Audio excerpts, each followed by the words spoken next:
20 साल बाद मेरे चेहरे में बेआँखें लौट आई हैं, जिनसे मैंने पहली बार जंगल देखा था। मतलब एक टाइम के बाद मैंने जो चीज़ें हैं सही से देखना शुरू की हैं। जैसे वो मतलब जैसे जो जितनी चीज़ें जैसी हैं वैसी देखनी शुरू करी हैं। पहले जैसे मदहोश थे, मतलब जो चीज़ें थी, मतलब उसी जिस सिस्टम में रह रहे थे उसमें लिप्त थे, तो अभी उसको समझ नहीं पा रहे थे। अब उससे जैसा उसको समझना शुरू किया है, उससे ऊपर आ पा रहे हैं। हरे रंग का एक ठोस सैलाब जिसमें सभी पेड़ डूब गए हैं। जैसे इसमें आपने बताया था व्यवस्था के बारे में कि एक व्यवस्था है जिसमें सारी चीज़ें चल रही हैं, तो हमें लगता ही नहीं है कि जो मतलब बेचैनी है या जो दुख है वो है ही, मतलब है ही नहीं, और जबकि वास्तव में है वो उसके ऊपर व्यवस्था है, तो हमें मालूम नहीं पड़ता। यहाँ जो बात आई है हरे रंग, हाँ, हरे रंग और हरियाली से क्या मतलब है यहाँ पे? हरे रंग और हरियाली। इधर बोला है ना, हरे रंग का एक ठोस सैलाब जिसमें सभी पेड़ डूब गए हैं। पेड़ क्या है और हरा रंग क्या है? पेड़ यहाँ पे वो मतलब जो लोग हैं उनके बारे में बोल रहे हैं। और हरा रंग? हरा रंग वो व्यवस्था है।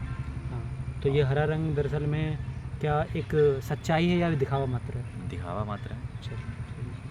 और जहाँ हर चेतावनी खतरे को टालने के बाद एक हरी आंख बनकर रह गई है। जैसे हमें खतरा मिलता है, फिर हम उसको ऐसे ही नॉर्मल कर बोल के और साइड हट जाते हैं, मतलब वो चलती रहती है। हरी आंख मतलब सब कुछ ठीक चल रहा है भाई, और कुछ भी चलो क्या मौज काटो। हाँ, कभी कभी साफ साफ पता लगता है कि दुख है और हमें मतलब जो भी चल रहा है वो ठीक नहीं है, और फिर भी हम मतलब एक फीलिंग तो आती ही रहती है लगातार।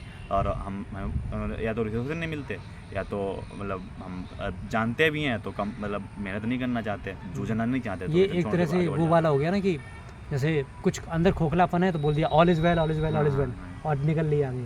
तो ये वो वाला लाइन है कि टालने के बाद, और जहाँ हर चेतावनी खतरे को टालने के बाद एक हरी आंख बनकर रह गई है कि भाई मौज काटो, कुछ समस्या कहाँ है, all is well, all is well, मतलब सही समस्या आपने पकड़ी नहीं।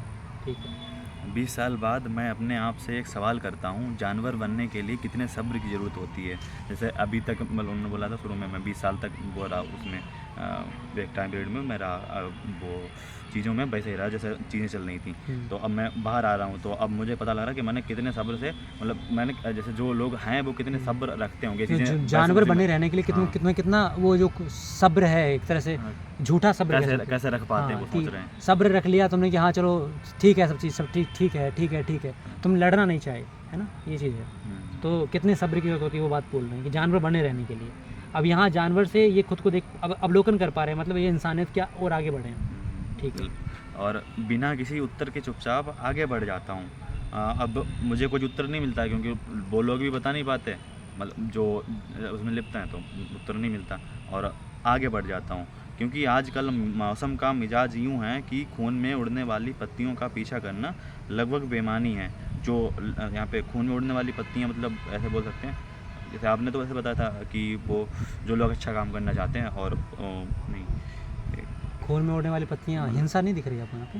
हिंसा की बात बोली थी हम लोगों ने कि जब हमने अभी कोलकाता वाला केस देखा था, इसी प्रकार हर तरफ हिंसा है। और ये केवल मानव के ऊपर नहीं कह रहा हूँ मैं, पूरे जानवर, पूरी प्रजाति, वहाँ हर तरफ आपको अभी यहाँ पे हम जहाँ बैठे हैं ना, यहीं इसी शहर में अभी आप यहाँ से निकल जाओगे, आपको वो खून में उड़ते हुए पत्ते दिख जाएंगे।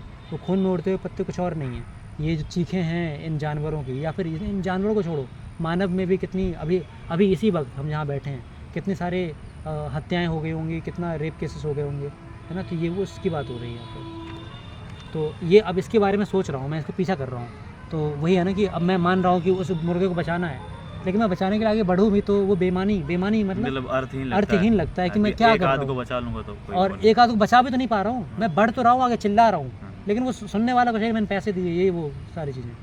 तो यहाँ पर अपने आप को ये कवि जो है एक तरह से काफ़ी बेचारगी की स्थिति में पाता है और मूक पाता है जी। और दोपहर हो चुकी है, हर तरफ ताले लटक रहे हैं, दीवारों से चिपके गोली के छर्रों और सड़कों पर बिखरी जूतों की भाषा में एक दुर्घटना लिखी गई है।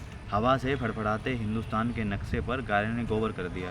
तो इन्होंने बोला दोपहर हो चुकी है, इधर वो ऐसे मैं एकदम वैसे नहीं बता पा रहा हूँ, जैसे उन्होंने बोला कि जो दशा है वो काफ़ी ख़राब है, और ऐसा लगता है जैसे दशा ख़राब है तो मतलब उसको इस तरह दिखाया ना, गाय ने गोबर कर दिया, मतलब जो चीज़ें हैं वो बहुत गंदी हो गई, मतलब ऐसे बोल सकते हैं। और उस गोबर को उठाने वाला कोई नहीं है। हाँ, उधर कोई है ही नहीं, और अब मैं जो भी समझ पा रहा हूँ वो भी नहीं कुछ कर पा रहा है। मगर यह वक्त घबराए हुए लोगों की शर्म आंकने का नहीं, और ना यह पूछने का है कि संत और सिपाही में देश का सबसे बड़ा दुर्भाग्य कौन है। और ये बोल रहे हैं कि अभी मतलब जो लोग जो उसमें हैं वो मतलब उनको लगता तो है कि वो चीज़ें ठीक नहीं हैं, मतलब निकलना नहीं चाहते तो उसके लिए उन्हें शर्म भी आती होगी। तो फिर अब ये नहीं पूछना चाहते कि उनके शर्म आंकने का नहीं, मतलब जो उनका शर्म है उनके बारे में जानने परीक्षण करने का नहीं है। तो और जो संत और सिपाही हैं इनमें देश का सबसे बड़ा दुर्भाग्य कौन है, इस ये वाला मेरा अभी नहीं हुआ। तो ये वही बात थी ना कि मगर यह वक्त घबराए हुए लोगों की शर्म आंकने का नहीं है। जो अध्यात्म होती है ना वो मजबूरी की भाषा में बात नहीं करता ना। या तो तुम्हें दिख गया तो तुम लड़ जाओ, भिड़ जाओ, मजबूरी की भाषा नहीं चलती। अभी इतनी बातें करी उन्होंने, ये दोपहर की बात बोली कि दिन दोपहरी हर तरफ ताले लटके हैं। ताले का मतलब ये है कि या तो ताले लटके हैं वो बाहर काम पे निकल गए हैं, सब लोग या तो अपना घर बंद करके अंदर ही मतलब बैठे हुए हैं, ठीक है। लेकिन वो ये जो दीवारों से चिपके गोली के छर्रे ये दिखा रहे हैं हिंसा, हिंसा के प्रतीक को है कि सड़क पर हिंसा हो रही है। सड़कों पर बिखरे जूते की भाषा में, बिखरे जूते मतलब ये मुर्दे चल रहे हैं, अगर जूते पड़े हुए हैं ना तो ये मुर्दों जैसी स्थिति है। जूते का मतलब ये कि जो इंसान है उसमें चेतना नहीं है। जैसे जूता जो खाली पड़ा है ना उसमें इंसान का पैर नहीं पड़ा हुआ है, तो ये वो बात हो रही है। तो ये जो जूते हैं ना सड़क पे बिखरे हुए हैं, ये उस मुर्दा इंसान की ओर इशारा है। तो एक दुर्घटना लिखी गई है, मतलब दुर्घटना मतलब हिंसा हो रही है, बार बार लिखी जाती है। हवा से फड़फड़ाते हिंदुस्तान के नक्शे पर गाय ने गोबर कर दिया है। तो ये वो गंदगी है जो गोबर गाय का बताया गया कि यहाँ पर गाय गोबर कर चुकी है और उठाने वाला कोई नहीं है। अब आगे कह रहे हैं कि मतलब ऐसी स्थिति है हिंसा वाली, लेकिन इस वक्त ये जो बात हो रही है कि मगर यह वक्त घबराए हुए लोगों की शर्म आंकने का नहीं है। जो ये लोग डरे हुए हैं, जो कह रहे हैं कि अरे सेफ्टी नाम की चीज़ होती है, संरक्षण नाम की चीज़ होती है, हम क्यों आवाज़ उठाएं, तो ये कहते हैं कि ये उस शर्म की बात नहीं है। यहाँ पर बस ये सवाल है कि और न ये पूछने का कि संत और सिपाही में देश का सबसे बड़ा दुर्भाग्य कौन है। तो ये कह रहे हैं कि ये समय ऐसा नहीं है कि हम इस पे बात कर लें कि तुम्हें शर्म आ रही है।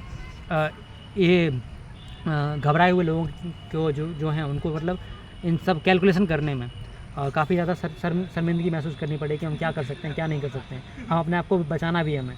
तो ये वो समय नहीं है कि जब तुम घबराए हुए लोगों की शर्म आंको, और न ही ये वो समय है जब संत और सिपाही ये बात करें कि देश का सबसे बड़ा दुर्भाग्य कौन है, संत है या सिपाही।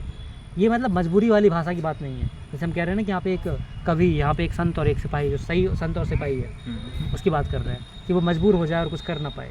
ये वो भी वक्त नहीं है, यहाँ समय है दरअसल में काम करने का, युद्ध लड़ने का।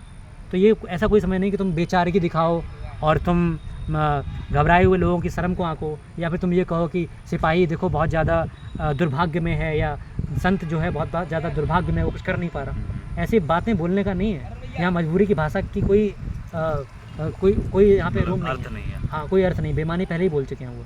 तो यहाँ पर या तो लड़ो या मरो, है ना, करो या मरो सीधी। अब आगे आप थोड़ा वापस लौट कर छूटे हुए जूतों में पैर डालने का वक्त यह नहीं है। छूटे हुए जूतों में पैर डालने का, जूते से मतलब समझ में आया? हाँ, लोग चेतना खत्म हो चुकी है। अब उस चेतना में अब सॉरी जो मुर्दे हैं उनमें चेतना, अब इतना भी समय नहीं। मतलब ये एक ऐसी, जो कल मैं आपसे बात कर रहा था कि सामने दिख रहा है हिंसा हो रही है, अब आप उसे दर्शन सिखाना चाहते हो, उसका समय नहीं, अब समय नहीं है दर्शन सिखा पाओ।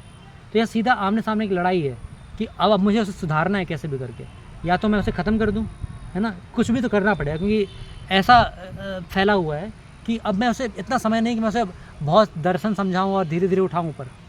इतना ऑलरेडी नृशंसता फैल चुकी है। जैसे उदाहरण के लिए अब मान लो किसी ने किसी के साथ बलात्कार कर दिया है और बहुत नृशंसता कर दी है, उदाहरण के लिए कोलकाता वाला केस, और हत्या भी कर दी है, तो आप क्या बस इसी बात करते रहोगे दर्शन दर्शन दर्शन? अब ये वक्त है कि तुम सीधा एक्शन लो, है ना। हालांकि दर्शन बहुत आवश्यक है और ये मिट नहीं सकता बिना दर्शन के। जब तक दर्शन नहीं होगा तब तक मेंटेलिटी नहीं बदलेगी। आप एक को सज़ा दे सकते हो, है ना, ऐसे फिर सैकड़ों पैदा हो जाएंगे, वो तो रहेंगे। हाँ, तो यहाँ पर वही बात कह रहे हैं कि यहाँ जो अभी ये जो घटना हो रही है ना, ये कहे थी दुर्घटना लिखी गई है, ये दुर्घटना कोलकाता का एग्जाम्पल ले सकते हो आप। तो यहाँ पर छूटे हुए जूतों में पैर डालने का वक्त यह नहीं है। अभी ये वक्त नहीं है कि हम बहुत बड़ी बड़ी बातें करें दर्शन की, ये वो फला ठेका। अभी सीधी बात हो रही है कि तुमने क्या समझा, क्या सीखा, क्या अभी भी तुम्हें समझ में नहीं आ रही, क्या अभी भी तुम्हारे अंदर वो विरक्ति नहीं उठ रही इस व्यवस्था से, अभी भी तुम्हारे अंदर विद्रोह नहीं उठ रहा, और नहीं उठ रहा तो फिर तुम बस कायर ही हो और उस जूते पड़े हुए जूते के समान हो जिसमें कोई इंसान नहीं है, या फिर कह सकते हो उस मुर्दे के समान हो जिसमें कोई चेतना नहीं है। आगे 20 साल बाद और इस शरीर में सुनसान गलियों से चोरों की ओर तरह गुजरते हुए अपने आप से सवाल करता हूँ, जैसे मैं देख तो रहा हूँ पर कुछ कर नहीं रहा हूँ, तो ऐसे बच गया। ये एक क्रांतिकारी की वो बात है हाँ। कि अब जब कोई क्रांतिकारी निकल आता है, जैसे मैंने अभी उदाहरण दिया था लड़की वाला, एक लड़का घर से भागता है जॉब के लिए तो उसको समस्या नहीं होती, लड़की जब भागती है तो समस्या होती है। तो थके और वो क्या है ना, क्या पढ़ना पंक्ति है ये, क्या आज़ादी सिर्फ थक नहीं यहाँ पे सुनसान गलियों से चोरों की तरह गुजरते हुए अपने आप से सवाल करता हूँ। हाँ, तो ये अब सुनसान गलियों से क्यों गुजर रहे हैं? क्योंकि जब इन्होंने सत्य का चुनाव करा ना, उसी पल जमाना दुश्मन हो गया। जैसे अभी हम एक लड़की की बात कर रहे हैं चिड़िया की, तो वो अगर निकल रही है और अकेले निकल रही है तो पूरा समाज उसके खिलाफ हो जाता है ना, उसको आश्रय तक नहीं मिलता, तो वो चुपचाप सुनसान गलियों से गुजरती है और सवाल कर रही है। ये एक लड़की का एग्जांपल लिया मैंने, ये एक इंसान के साथ भी हो सकता है कि उसने कोई ऐसा चुनाव करा, जैसे मान लो कि जो व्यवस्था के खिलाफ है ना, उसने कहा कि मुझे लड़ना है इन पशुओं के लिए जिन पर वो हो रहा है, और उसके साथ कोई भी नहीं है, कोई खड़ा नहीं है। मान लो एक ऐसा गांव है जहाँ पर बलि दे रहे हैं लोग, अब वो बचाना चाहता है, अब लेकिन वो विद्रोह करके आ रहा है तो उसके पीछे पड़ गया, पूरा गाँव पड़ गया, तो वो चुपचाप निकल रहा है वहाँ से। अब वो सोच रहा है, खुद से बात कर रहा है कि अब वो कुछ कर नहीं पाया, मतलब अकेला पड़ गया और वो उस जानवर को बचा नहीं पाया। ये भी एग्जाम्पल ले सकते हो। तो अब वो क्या प्रश्न कर रहा है, अब आगे आपको मिलेगा उत्तर कि आज़ादी क्या होती है। देखो, क्या आज़ादी सिर्फ 3 थके हुए रंगों का नाम है जिन्हें एक पहिया ढोता है, या इसका कोई खास मतलब होता है? तो अब ये कभी परेशान हो चुका है कि आज़ादी, तुम किसे आज़ादी कहते हो? क्या वही अब जो भारत की बात हो गई कि ये जो आज़ादी है 3 थके हुए रंगों का नाम है, जो तिरंगा तूने बना दिया है, तो बस यही रंग तक सीमित हो गई आज़ादी। हाँ, ये रहा झंडा, हम आज़ाद हुए, क्या यही आज़ादी है? आज़ादी कोई बड़ी चीज़ होती है, ये इसे बस तुमने झंडा टांग दिया और कह दिया हम आज़ाद, ये तो भाई आज़ादी नहीं है। तो हर जगह होती है, भाई एक दिन थोड़ी। तो वो कह रहे हैं कि क्या इसका कोई खास मतलब होता है, तो वो उस खास मतलब की बात कर रहे हैं जो आपके अंदर क्रांति भर सके जी। और बिना किसी उत्तर के आगे बढ़ जाता हूँ, यही चुपचाप। अब क्योंकि उनके पास कोई उत्तर है नहीं, बेबस हैं, तो इसलिए वो आगे बढ़ चुके हैं। इस वीडियो को बाद में सुनिएगा।